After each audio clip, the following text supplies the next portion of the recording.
پاسداران انقلاب کے مطابق آبنائے ہرمس میں ایک جہاز بارودی سرنگ سے ٹکرا گیا اور دیگر 2 جہاز واپس مڑ گئے۔ ایرانی سرکاری میڈیا کے مطابق پاسداران انقلاب نے ایک بیان میں کہا ہے کہ 3 تیل بردار بحری جہازوں نے امریکی فوج کی ترغیب دلانے پر آبنائے ہرمس کے جنوب میں بارودی سرنگوں سے بھرے راستے سے گزرنے کی کوشش کی، لیکن ان میں سے ایک آئل ٹینکر دھماکے کے بعد آگ کی لپیٹ میں آ گیا۔ دیگر 2 ٹینکر تیزی سے رخ موڑ کر واپس لوٹ گئے۔ پاسداران انقلاب نے واضح کیا ہے کہ ایران کی اجازت کے بغیر کوئی ٹینکر آبنائے ہرمس میں داخل نہیں ہوگا۔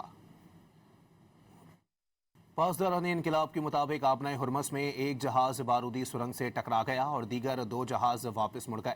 ایرانی سرکاری میڈیا کے مطابق پاسداران انقلاب نے ایک بیان میں کہا ہے کہ 3 تیل بردار بحری جہازوں نے امریکی فوج کی ترغیب دلانے پر آبنائے ہرمس کے جنوب میں بارودی سرنگوں سے بھرے راستے سے گزرنے کی کوشش کی، لیکن ان میں سے ایک آئل ٹینکر دھماکے کے بعد آگ کی لپیٹ میں آ گیا۔